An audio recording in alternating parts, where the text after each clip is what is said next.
there's some bird feeders set up right behind it. And so this is a really cool way to get really close to wild birds and be able to see and experience and hear them in a really cool way without bothering them because you're hidden in this blind. So today, we're just going to talk about birds and bird feeding and birding. And we're happy to take your questions. So put those in the question section of the chat if you have them. And we're going to get started. So like I said, this morning we're in front of the bird blind at Walnut Woods. And behind me, there's a whole bunch of different feeders set up. So there's a lot of different strategies to feed birds. And so we're going to talk about some of the different feeder types and some of the different ways that we can attract those different species to our yards or wherever we're feeding birds. So one of the feeders that we have is called a tube feeder. It's kind of a cylinder, it goes up and down, and it's really great for things like goldfinches and house finches. And oftentimes it'll have a mix of seeds in it, or you can put black oil sunflower seeds. There's also smaller tube feeders that you can use thistle seed with. And all of those different seed types are really attractive to finches in particular. And the finches really like it because of the way that their anatomy is and the way that they move and eat food. So they perch when they're eating. And so those little perches on that tube are a really convenient way for them to sit and eat. Whereas other birds, something like a cardinal or a sparrow, is more often going to sit on the ground when they're eating. And so instead of a little perch, they prefer a platform to stand on. And so something like a platform feeder is a great option for cardinals and sparrows that might be sitting on the ground typically. And they really like that black oil sunflower seed is kind of a primary go-to. If I'm going to pick just one seed type, it's going to be black oil sunflower because it's the most diverse. It attracts the most diversity of birds and kind of the most universally loved by bird species. So some other feeder types that we have are suet feeders. Those feeders are typically used for things like woodpeckers. So it's a cage that you put a high fat and protein content suet cake in. And woodpeckers, nuthatches, chickadees really love this.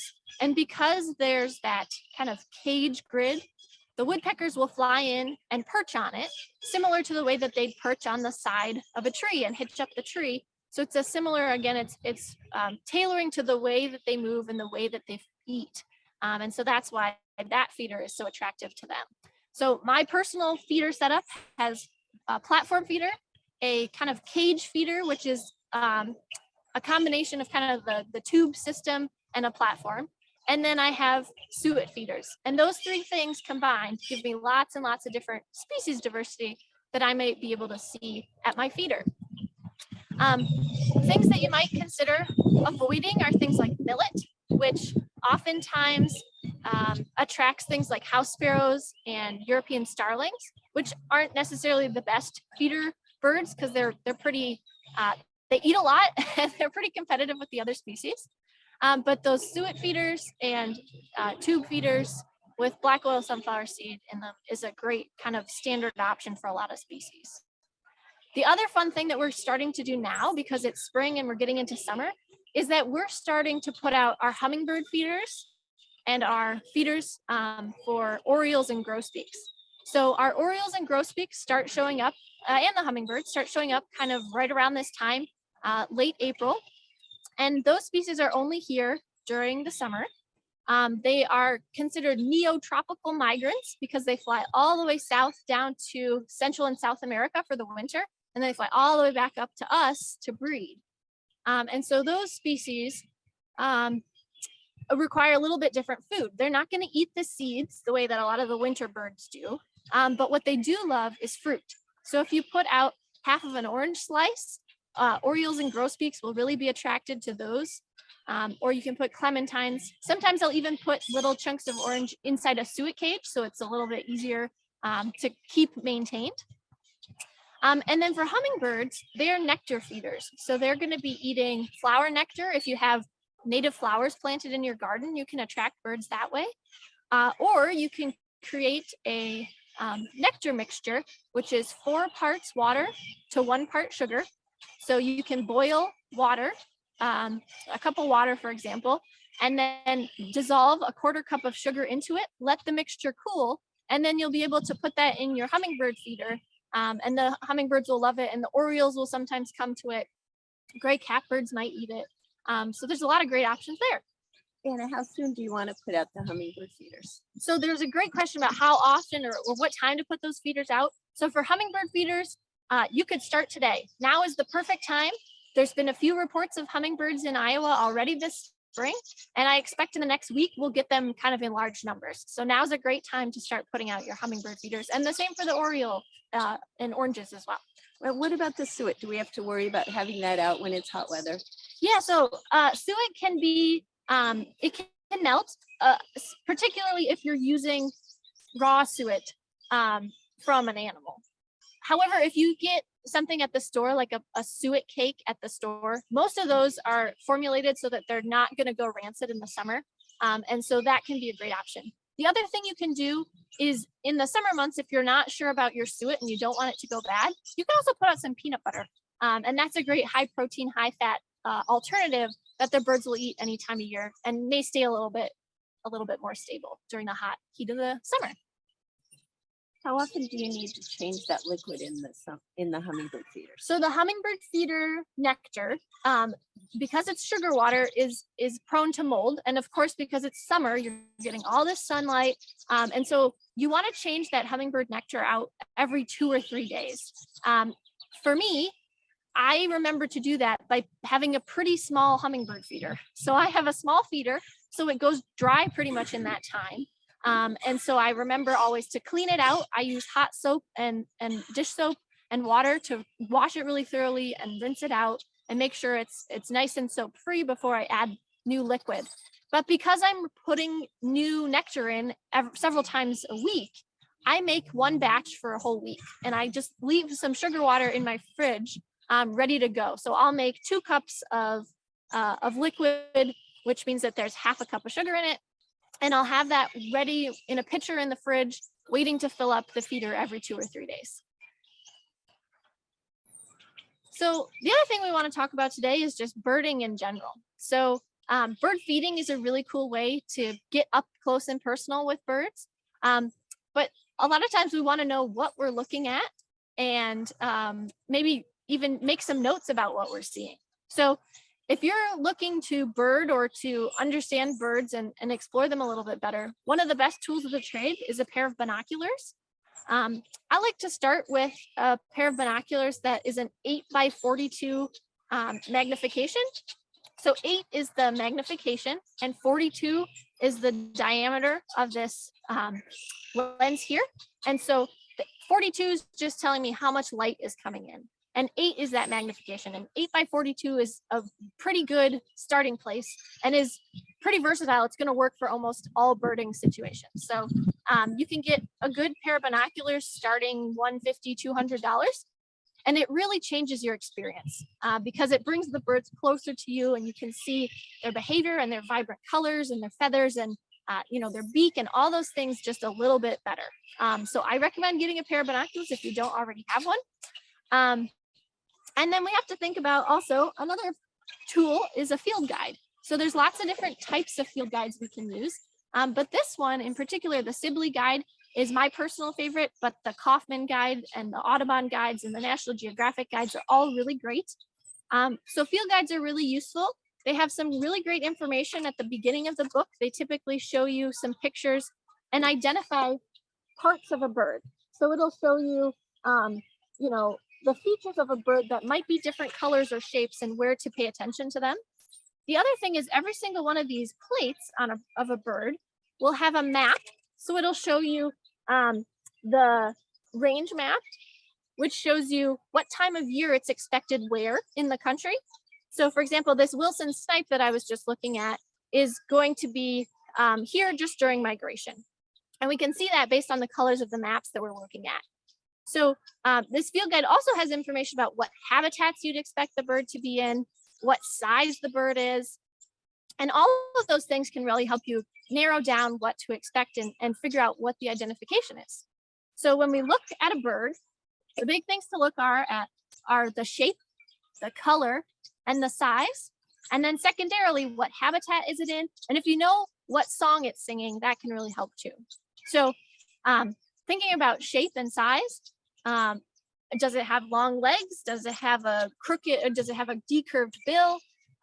You know, where is the, or how large is the wings? All of those things can be really helpful in pointing you to the identification of the species you're looking at. And then in terms of size, it can be really great to think about birds you know. So if you know how big a crow is and you're looking at a bird, you can say it's bigger than a crow or it's smaller than a crow. Or you can say it's bigger or smaller than a sparrow or a robin. And those kind of benchmarks can help you because you can look up the size in inches of the size of a robin. And then you can say, oh, that bird is, you know, 14 inches. Well, then what's the bird I'm looking at is smaller. And then use that when you're trying to identify it to just check and make sure the bird you think it might be fits into the right size range for that, for what you're finding. So in addition to using shape and size, of course, color is really important. So think about what's the main color of the bird. Some bird books are actually set up in terms of color. So they put all the yellow birds together and all the green birds together. And so you can think about what's the primary color that I'm looking at. You can also think about where are the colors. So you might think, you might see a goldfinch, for example. An American goldfinch is primarily yellow with some black on it. But then we have to think about where the black is because there's other birds that are also primarily yellow with some black on it. So something like a Wilson's warbler, for example, is a yellow bird with a little black cap, but it doesn't have is black wings, which an American goldfinch does. So you got to think about what the main colors are, but also where those colors are and how they're arranged on the bird's body. And use those key field marks to help you narrow down the species that you're looking at. And then of course, understanding behavior, or excuse me, the habitat that it's in. So certain birds are found only in grasslands and certain birds are found only in woodlands. Some birds are found kind of all over. For example, an American robin is a pretty good generalist. It can be seen, you know, in a backyard or in a grassland or in a forest. But then there's some birds that are really tied to certain habitats. And so that can be another clue in figuring out what you're looking at. Do we have any questions coming in? We do have a few questions and I've been trying to answer some, but there's strange things happening. So I'm going to need to have you field them. Sure. One person's wondering about juncos, if they have already all migrated away from this area for now and when we would expect them to come back. Sure. So dark-eyed juncos are a bird that is considered migratory and we only see them here in Iowa in the winter. So they actually breed north of us up in Canada and they winter here. And so I did see a junco last week, but it was just one and it was a little surprising that it was still there. So most of the juncos have left the area for the summer. And we'll expect them to start coming back maybe in late November into December. And another question is an age-old question. What do we do to keep the squirrels from getting all of our seed that we're putting out for the birds? Absolutely. Squirrels can be definitely a challenge. As you are all aware, squirrels are really great jumpers and climbers. They can jump as far as 10 feet. And so that makes it challenging to keep the seed just for the birds. So one thing you can do is put up a baffle. All the feeders behind me here have baffles. And so basically it's this dome-shaped metal piece that makes it so they can't climb up the pole to get to the feeder. And you'll also notice that the feeders behind me are spaced pretty far away from trees. So they're far enough away that a squirrel can't jump from a tree to the feeder in most cases. So that can be an option. You can also use baffles. If you have a feeder that hangs in a tree, you can use a baffle above the feeder as well so the squirrel can't climb down to it. And those are kind of the best strategies. Also, sometimes people will put a separate squirrel feeding area, typically with corn, that says, here, squirrels, I'm happy to have you feed over here, but leave my bird feeders alone. So those can kind of be some good strategies to start with. On that same line of questions, someone's wondering about how to keep bees out of the feeders. And they said about keeping bees out of the seed. I'm wondering about the hummingbird feeders though. Yeah, so bees can sometimes be a problem in both seed and hummingbird feeders, more so in hummingbird feeders.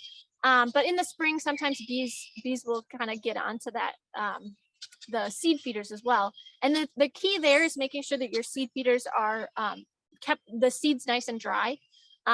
But if it's becoming a problem with bees, you can take the feeders down for a little while and put them back out, or you can move the feeders.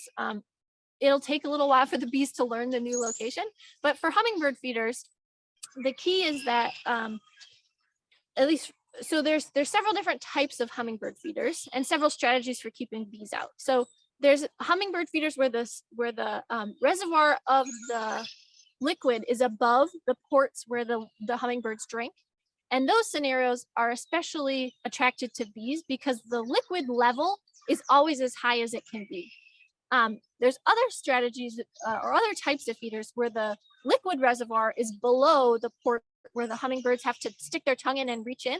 And that way the level of the liquid can be a little bit farther away from those ports. And that can help reduce the bees a little bit.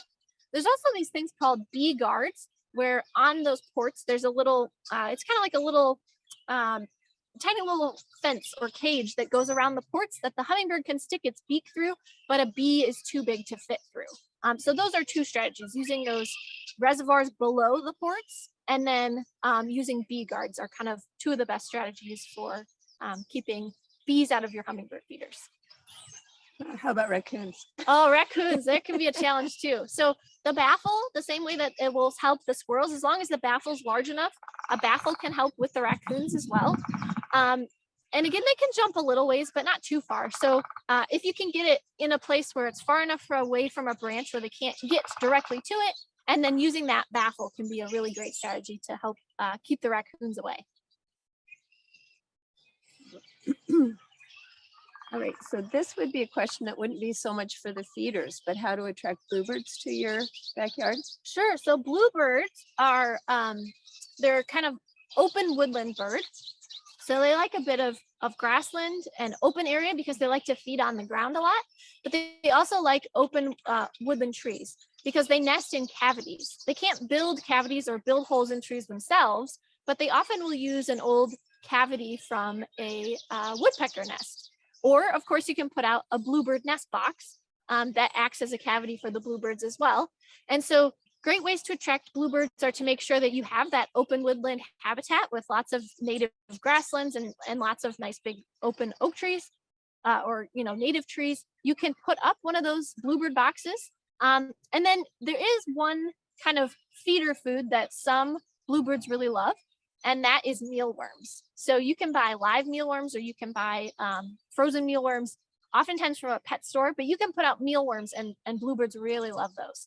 Sometimes they'll also eat raisins if you rehydrate them and put them out kind of on a platform feeder. Sometimes that you'll find a bluebird that likes raisins as well. So those are some strategies for attracting bluebirds.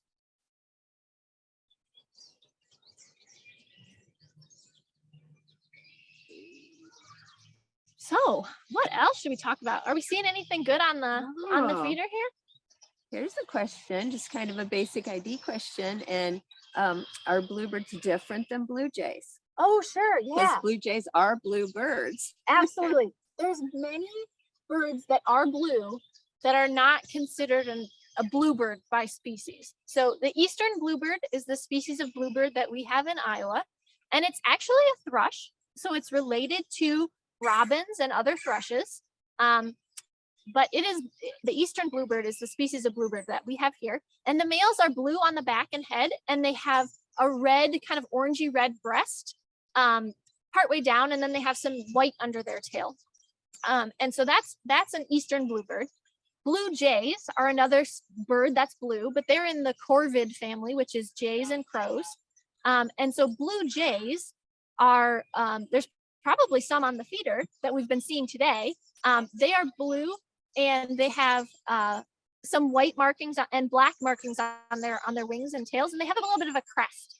And they're the ones that always go, Jay, Jay. As you can hear behind me, I don't know if you can hear that, but one just saying right there. So blue jays are a different bluebird. Another kind of common blue bird that we see in the summer is an indigo bunting, and that bird is pretty small. It's maybe this big, and it's all blue. The male is just 100% blue. All of its feathers, all of its tail, there's just a completely blue bird. And so there's several different types of birds that are blue that you'll have to just learn to identify between the differences. And so besides the feeders, would planting some native plants be a good way to attract some birds? Maybe some of the birds that don't want to come to the feeders. That's an excellent suggestion. So there are some birds like warblers, for example, that only eat insects. So and a mealworm's probably too big. So they eat flying insects, and so the way to attract them is to provide good habitat or to provide water.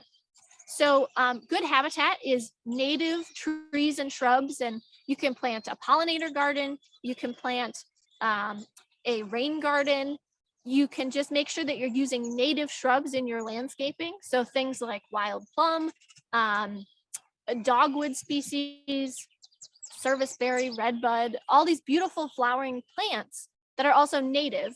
And it's important that they're native species and not just a cultivar that you can find at the hardware store, because native species support native insect populations, and those native insects is what the birds are eating. And so we know from research that non-native plants support far, far fewer diversity of insects. And so we want to make sure that we have as many native plants in our yard as we can. And the other thing we can do is provide a water source. So lots of birds, every bird needs water, right? Everything needs water to survive. And so we can provide a bird bath. Usually it's just a shallow dish. It's placed pretty close to the ground. Sometimes you might have a few rocks in there to make sure that there's opportunities for the birds to sit and perch and drink if they're not ready for a bath. And that water feature can attract a different variety of birds that aren't going to be coming to eat seed or fruit or mealworms. And so that's a really cool way to increase diversity. Of course, if you're going to have a bird bath, that's another thing you want to make sure and keep clean.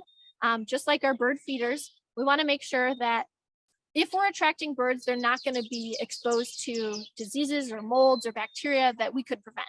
So if you have a bird bath, especially in the hot summer, you can either get kind of a bubbler feature to make sure that it's running, and that will help it stay clean a little bit longer. Or you want to make sure and dump out that water, scrub out the bird bath, and replace it with fresh water about once a week. One viewer would like to know what types of birds we're expecting to see just returning. Yeah, so we're in the middle of migration right now. And so you may have noticed that we had the whole push of waterfowl, of ducks and geese that came through in March. And right now we're really seeing lots of shorebirds coming through. A shorebird is something that's a bird that feeds on the edge of wetlands and rivers and lakes and things. And so those birds are right now, the places you're going to find them is kind of along the edges of a lake, or there's many of those shorebirds that are actually going to use those flooded puddles in farm fields. And so shorebirds are coming through right now in big numbers. And a lot of our songbirds are just starting to get back. So there's a bunch of brown-headed cowbirds behind me. They arrived about 3 weeks ago. This last week, I've started to hear a lot of house wrens. They're just arriving back. Yesterday, I saw my first rose-breasted grosbeak. We've seen a few orioles come to the feeder here this morning. So Baltimore orioles are just arriving as well. So we're starting to get our songbirds back. And so in the next, over the month of May, we'll expect to get a whole bunch of sparrows and warblers that many of them will fly through and end up breeding farther north of here. But some of them will stick around. Things like yellow warblers and American redstarts will stick around. And those will all be coming in the next month. So right now, expecting to start to see, orioles, grosbeaks, indigo buntings, those sorts of things being much more common in our yards. So one of the people has a question about other good places to find bird blinds or for bird viewing. And I know that we have put a list together. So I think that we can put that into the chat. Yeah, so I would suggest checking out your local state park, or many of the county conservation parks also have bird blinds available. And so I'd suggest you check out your local county parks and see if they have some bird blinds. And like Anne mentioned, we also have a list of all of the kind of some of the bird blinds that we know of that we've put together that hopefully we'll be able to share in the chat here so that you can find some of those places near you. So some of the birds that are insect eaters instead of seed eaters, how concerned do we need to be and how careful do we need to be about maybe any of the pesticides that might have been used in the area? Sure. So pesticides are absolutely a potential threat to birds. So we know that certain pesticides in particular are not targeted. They're going to kill anything they come in contact with. And so a lot of those species that rely on eating insects may be impacted by insecticides and other pesticides. And so in general, if you're going to want to attract birds to your yard, it's best practice to try to reduce the amount of pesticides and fertilizers and chemicals that you're using in those habitats that the birds might come in contact with. And those pesticides can absolutely be affecting their food sources, if not those birds directly. So be mindful of what you're using in your environment and how you can continue to support and help conserve the species. So for people that do want to feed birds in their backyard, is there a major difference in quality of bird seed? And in particular, what do you think about safflower seed? Sure. So safflower seed can be a favorite of many people who feed birds. It seems to be a little less messy. It's, some species like it more than others. I think it's a fine thing to use. I personally always go with black oil sunflower because it attracts the widest diversity of birds. And in terms of quality of seed, I would say things like millet are the lowest quality of seed. So sometimes when you get those mixed seed mixes where it's got, some oil, sunflower seed, but a whole bunch of different grains mixed in, those seed mixes can actually have a lot of that millet filler, which many of the species will ignore, and then you'll end up throwing it away, or it'll attract things like those European starlings and house sparrows, which are not native species and species that can sometimes compete with the native species for things like food. And then also for both of those species, they nest in cavities, just like our bluebirds do. And so they can compete for those cavity resources as well. And so typically I try to stay away from millet that might be attracting some of those other species. Yeah, so let's talk about some of the things we're seeing at the feeder here. So we've been starting to see some orioles this morning. You might not see them now, but the oriole is a beautiful orange bird with a beautiful song. It's typically found in forests, and it likes open forests, but it also really likes to be in neighborhoods. And so this species, like we were mentioning, will come to oranges. Some people like to put out grape jelly for it, and they'll also eat. Sometimes in the early spring, they'll sometimes go to suet feeders as well. And then they'll sometimes try to drink that nectar from the hummingbird feeders. So these Baltimore orioles are one of the oriole species that we have here in Iowa. And they're actually a species of greatest conservation need in Iowa, meaning that we know that the populations are declining. And so, supporting orioles and supporting oriole habitat in your yard can be a really great thing that you can do for bird conservation in Iowa. So making sure you have those native trees and shrubs, reducing your pesticide use, maybe putting out some orange slices, making sure there's a nice water source for the birds. That can be a great thing to see. And they have this beautiful song, and they're just a bright orange bird with some black accents on their body. The other oriole species we have in Iowa is the orchard oriole, and they're a little bit smaller, and they have a nice kind of crimsony red color, kind of brownish red. And they're a little less likely in your backyard. They often hang out kind of in more open and natural habitats, oftentimes near water sources. But orchard orioles are another species that we're expecting to have back here soon. So would you like to talk a little bit about some of your favorite apps? Oh yeah, so there's a lot of really great resources aside from just field guides. There's a lot of great apps available for bird identification and keeping lists of birds if you like to keep track of what you're seeing. So there's also a lot of great web resources as well. So I'll start with the web resources. The Cornell Lab of Ornithology is kind of the premier ornithology and bird conservation and birding resource in North America. And they have this really great website called allaboutbirds.org.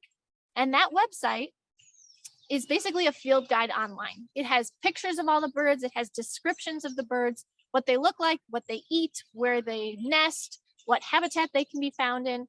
how big they are. And it also has videos and sounds of the birds. So you can start to learn what they sound like as well, which is often a really great way to identify different species of birds. So many of the species you can identify just by sound if you get to learning to that. So allaboutbirds.com or .org is a really great resource. Cornell also has a really great app called the Merlin app, MERLIN.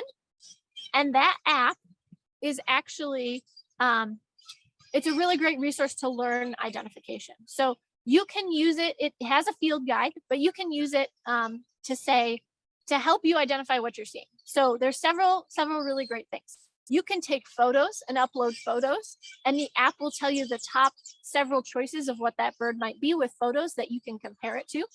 You can put in information like, what is the size of the bird? Is it bigger or smaller than a robin? What is the color, the primary color of the bird? Let's say it's red. And then where are you located and what time of year is it? And they'll say, okay, well, that red bird that's about the size of a robin is probably a cardinal or a scarlet tanager. And so you can, it'll give you those top choices, and you can look at that and figure out what it might be. So the Merlin app is a really great one. The other thing the Merlin app does is it now has a sound feature where you can listen. You can have your phone listen to the birds around you in real time, and it will say what it's hearing. So if it here's a red-winged blackbird, or here's an American goldfinch, or here's a robin singing, it will pop up with those identifications. It's not foolproof. It's not always right, and it doesn't always pick up everything, but it's a really great starting place and learning tool to be able to figure out what you're hearing and what you're seeing out in your yard. So that is another really great app. There's also field guide apps that you can download. The Audubon field guide app is really excellent. And I have a field guide app. It's the Sibley app. You do have to pay for that one. But the Audubon app is free. And that one's really nice because you'll have all the sounds right in your pocket. So even if you're out of service where you can't look it up online, you could say, I think I heard a goldfinch, and you could look up a goldfinch and hear what it sounded like just to test and see. So there's a lot of really great online and app tools, and I really encourage you to try them out and see what you can find and learn from them. How do you know the best place to set up your bird feeding area in your yard? Yeah, so the best place to put up the bird feeder, it can take some experimentation in your particular area and your setup. So the number one thing is in a spot where you can see it, right? So you want to make sure that you can enjoy it. So by a nice window is always good. And then you do want to make sure that it's relatively close to some cover. So whether that's a shrub or a tree or some native grasses, having a feeder relatively close to cover makes it so that if the bird, if there's a predator or the bird feels unsafe, it will go to that cover and feel more comfortable being at your feeder. So I wouldn't say put it out in the middle of a giant patch of grass with nothing nearby. You're probably not going to attract a lot of birds. But if you put it on a forest edge or a hedgerow, or of course you don't want it too close to keep the squirrels off, but having some sort of structure there is definitely going to be a great thing to attract birds. The other thing we want to think about is if we're attracting birds to our yard and our feeder, we want to make sure that it's safe for the birds, right? So birds are actually one of the biggest threats to birds in North America is collisions with windows. So they can't see a window, they don't know that it's glass, and they often just see the reflection of habitat in the window. So they'll just see, they might notice that there's it looks like a forest or it looks like sky, and they won't know that it's unsafe for them to fly there, and they'll hit the window. And that's really sad and terrible. And it happens so often across the country that it's actually the number 2 source of death of birds in North America. And so, at least human related source of death. And so if we're going to have feeders in our yards, the rule of thumb is we want to make sure that the feeders are within 3 feet of our window. So in case the bird gets scared and hits the window, it's not going as fast. Or we want them to be 30 feet away so that it's not near the window at all. The other thing you can do is there's a lot of different strategies we can use to reduce window collisions by making the windows more visible. And so you might have seen some of those decals. Those only work if you have lots of decals. So the typical structure is that you need something in front of your window every 2 inches for a bird to know that it's a window and not somewhere it can fly. So in my house, we have these, we call them bird blinds, but we have P-cord that we have these ropes hanging down in front of our windows every 3 inches or 4 inches. And that makes it so I can look out and not really notice the P-cord, but the birds know that there's something there. It's not just good habitat and they don't fly into that window. So that's definitely one way to keep your birds safe. The other way is to make sure that your feeders are always clean and kept up, and same with your bird bath. So we like to use hot water and dish soap or a 10% bleach solution to make sure that those feeders get clean and those bird baths stay clean. Really interesting question. Can you tell a lot about birds by the shape of their beak, and what are some of the different beak shapes that you might see while you're watching your birds? Oh, and what do they tell you? Absolutely. That's a really cool question. So the shape of the beak is absolutely a key to what they're going to be eating. So something like a finch is going to have a stout but wide beak that's able to crush seeds really well. Something like a shorebird is going to have a longer beak that it uses to probe into the soil. Little warblers and songbirds and things that eat insects have a short kind of like a beak like a tweezer's, you know, so that it can eat different food. Then there's something like a pelican, which has a really big long beak and this giant pouch that it can use to scoop up fish. So absolutely, the structure of the beak and the shape and the size of the beak can absolutely tell you something about what they eat. Another great example is raptors. So you know, an owl or a hawk has that big hooked beak. That's because it's used to tear apart meat, right? So it's eating other animals, so it needs that really sharp beak to tear apart meat. So again, that beak shape and the beak size and form can really tell you something about how that bird, what it eats and how it gets its food. And we're looking at a woodpecker right now. Oh, and so that's excellent. a good one to add into this conversation about the beak. Yeah, so right now we're looking at a red-bellied woodpecker. And so this species has red on its head. It's got a pretty plain kind of gray breast. And then its back is a speckled kind of black and white pattern. It's called a red-bellied woodpecker because if you look at it really close, it's got a little tiny bit of yellow, or excuse me, red on its belly. And we say it's because red-headed was already taken. There you go, exactly. Red-headed is a different one, so it couldn't have that. Right. So woodpeckers are another example that have a very specialized beak and even a specialized kind of whole brain structure so that they can tap on wood without getting a concussion. So that's a really cool example. Absolutely. When you were talking about the P-cord, is that something that you have inside or outside the window? So for all of the things that we do to make windows visible, we want them to be on the outside of the window, whether that's stickers or bird tape, or I'm sorry, I'm getting distracted by a little bird that flew up here. Sorry, everyone, there's a white-throated sparrow in the tree. So we want to make sure that that's on the outside of the window, because if that bird is seeing just the reflection, it might not see what's on the inside. So we want to make sure that those P-cord or tape or stickers or whatever it is on outside of the window face. Yeah. What else do we got at that feeder there, Ann? Oh, so there's a red-winged blackbird right now. So this species will eat seeds, it will eat insects. It's pretty ubiquitous. We're going to find them in wetlands. We're going to find them in road ditches. We're going to find them in backyards. And so this is a male red-winged blackbird. It's an all-black bird with those little yellow and orange and kind of red wing patches. And when it sings, it puffs up its shoulders and shows off those red, beautiful colors. So we do have a variety, and you've talked a little bit about the variety of feeders and the different seeds, but the ones that the goldfinch are tending to frequent, someone was wondering about that. Yeah, so the goldfinches are on those tube feeders, and I'm not sure exactly what's in their seed mix there, but things that goldfinches really like are thistle seed, and they'll also eat black oil sunflower seed. And then some of those kind of finch mixes that you might find at a bird store, at a hardware store, those can be really attractive to goldfinches as well. And you'll notice that our goldfinches are just starting to get their bright yellow colors back. So During the winter, they actually molt their feathers and they're kind of a drab green color all winter long. But during the summer, they get that bright, vibrant yellow color. The males do, with those black and white accents. And so our goldfinches are starting to be that brilliant yellow color again. There's a variety of questions about specific birds that people would like to or wonder how they would get them in their yards, including cardinals, goldfinches,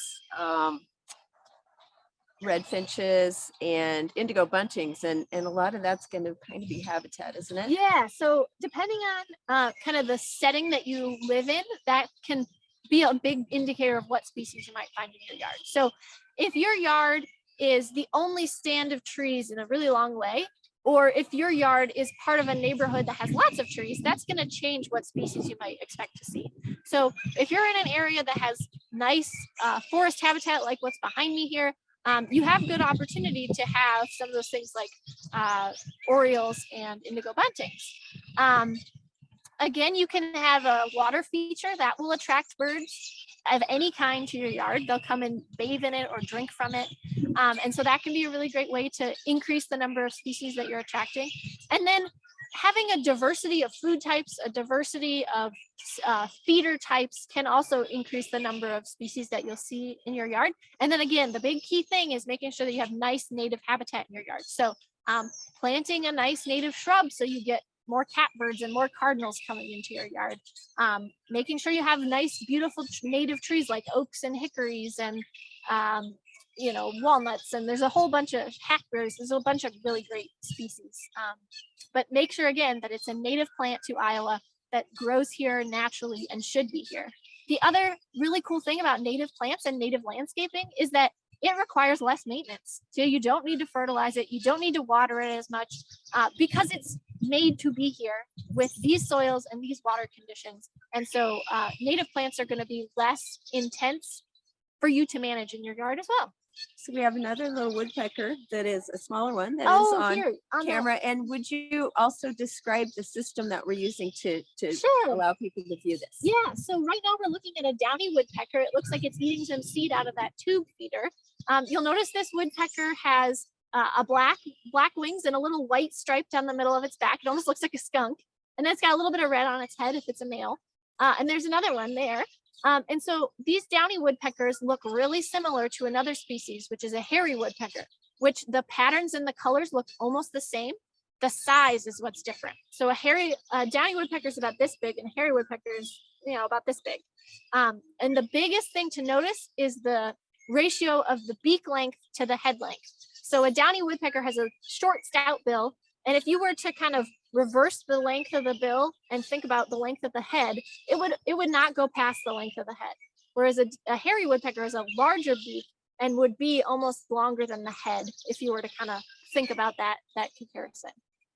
So today at the bird feeder, what we're using, I'm sitting here, and then we have a secondary, the fun birds that you're seeing is through what's called digiscoping. So I have a camera on my phone set up with a particular mounting system that's attached to a spotting scope. And a spotting scope is basically like a telescope, which you would use for seeing stars really far away, but it's meant for birds and wildlife. And so we have a camera on a phone set up with that spotting scope on this kind of digiscope mount so that we've got that everything aligned properly. And that's what you're seeing today through that secondary view. Thanks to Amber for doing that view for us today to make sure that we can see all the really cool birds that are coming to our feeders here.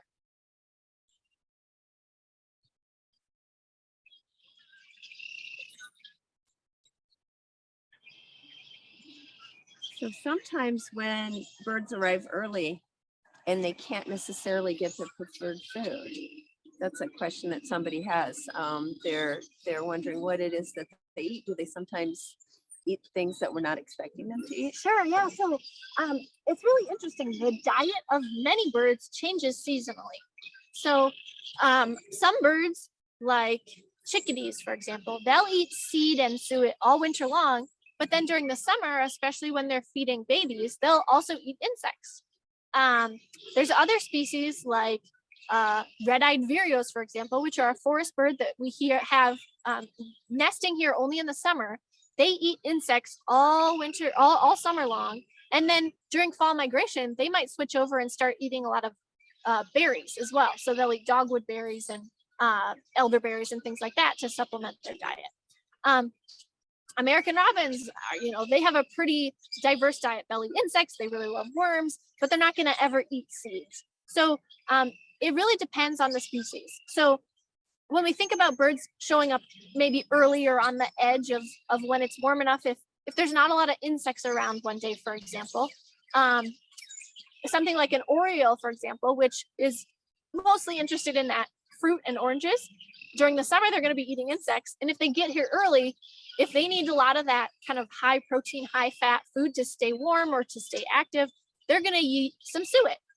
And there's certain warbler species too that if they're here on a day where there's just not enough insects around, they may also eat some of that suet as an alternate. So it really depends on the species and the season, what you expect a bird to be. Do some birds return to the same spot every year to build a nest? I know that this is you have an amazing answer for this. Yeah, absolutely. So there are some birds that will come back to the same exact spot every year. The species will depend on whether it's going to use the same nest again. So for example, something like a bald eagle, right? So they may not be here all year. They may travel south a little ways during the winter to find some open water to fish in. But bald eagles are known to come back to their same nest year after year after year for many years with their same mate. And they may not actually spend the winter with their mate, but the mate, both of the pair will come back to the same location around the same time to get started on their nest every year. So that's really cool.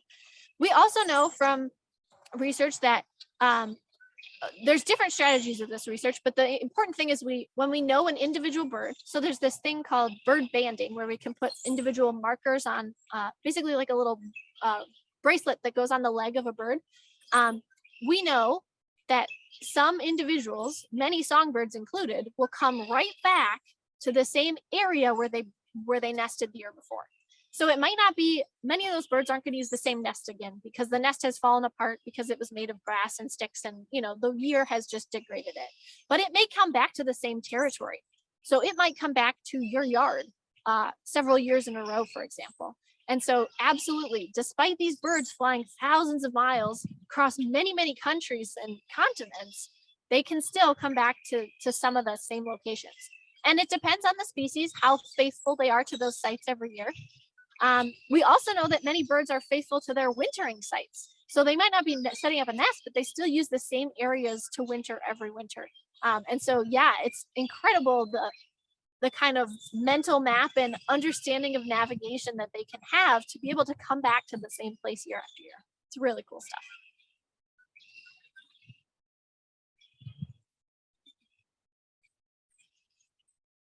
So the other, one of the other birds that has been here at the feeders today that's a really cool one is a white-throated sparrow. That's a species that I've been hearing sing behind me today. And it says, "Oh, sweet Canada, Canada, Canada." And it's a very sweet whistle sound. We only get them during spring and fall migration. But we might have some in the camera now, I'm not sure, but they have a white head with some black stripes and some little yellow dots above their eyebrows. And then they have a white throat patch, and then they're kind of just brown all the way around. But they're one of those sparrows that starts to come through in large numbers this time of year. And they'll often be seen feeding on either platform feeders or on the ground underneath feeders. And I keep hearing them sing behind me. So that's a fun one to point out. There will be a way to access this recording later. And I know people have been interested in that. And I think that possibly that could be typed into the chat so people will know how to access it later. Or do you have a... Yeah, we'll make sure that this is available likely on our YouTube channel. Is that right, Ann? I think so. So the DNR has a YouTube channel with several other, lots of other kind of educational opportunities that you can check out. So we'll make sure that there's a link to our YouTube channel and where to find that in the chat. And yes, we'll have a recording of this webinar for future reference. And maybe we could also link to some information that the DNR has about bird species in Iowa and native plant species in Iowa. There's some interest Yeah. in that as well. Absolutely. We have some really cool resources. There's a raptor guide that recently went online describing the different raptors that you can expect to see in Iowa. That's our hawks and owls. And then we have some really cool resources. There's a kind of series on how to plant native gardens, pollinator gardens. So we'll make sure that some of those resources get put in the chat. Can you think of a bird that's similar to the red-winged blackbird that has a white stripe, or do you think that may just be the appearance of the red-winged blackbird, since they can kind of change that? So red-winged blackbirds do have multiple colors in their wing feather patch, and so sometimes it kind of appears white, sometimes it's more yellow or orangey, and so it's probably if you see one that's got red and white, it's probably that red-winged blackbird. There is another species of blackbird in the western US called a tricolored, it's a tricolored blackbird. And that species does have a white stripe every time, but there's so much variety in the red-winged blackbirds, and that's the species that we get here. So if it's a blackbird with any sort of color on its shoulder, it's likely a red-winged blackbird.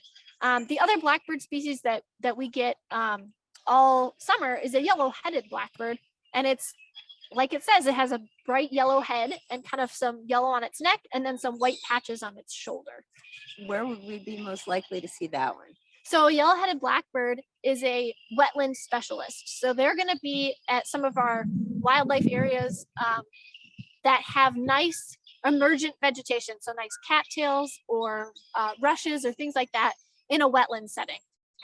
So I know several wetlands in central Iowa where they exist. So Harrier Marsh Wildlife Management Area has yellow-headed blackbirds. Dunbar Slough has yellow-headed blackbirds.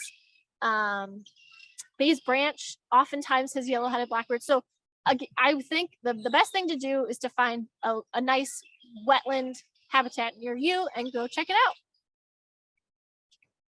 I have a timely question. What do you do if you find a little baby bird? Oh yeah, that's a great question. So we're getting into baby bird season here. Baby owls are already out and about. And that's a great question, is what do you do if you see a baby bird? So there's kind of several things we need to think about. First of all, how old is the bird?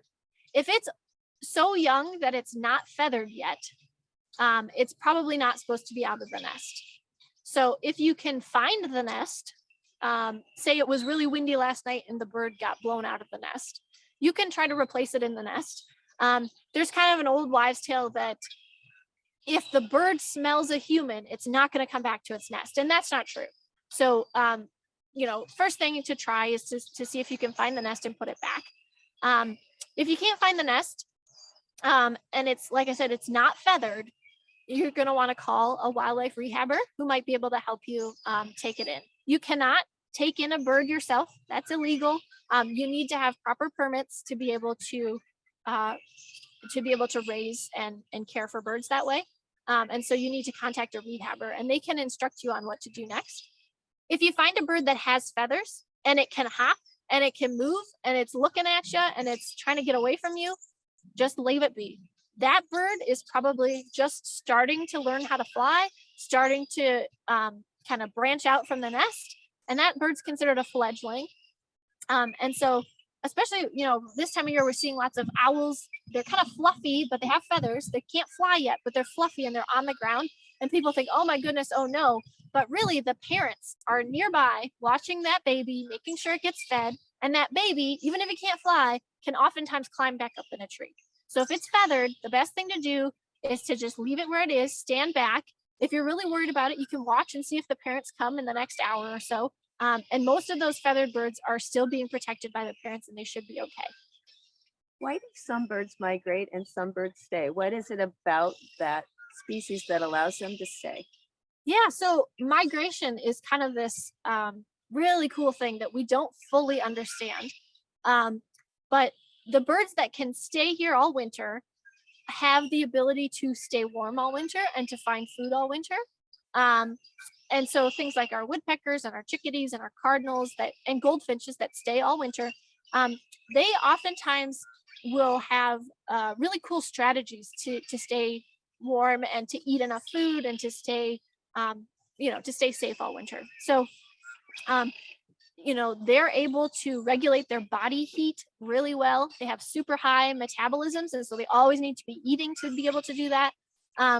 But that's the strategy that works for those species. Other species, obviously, we know migrate really far distances.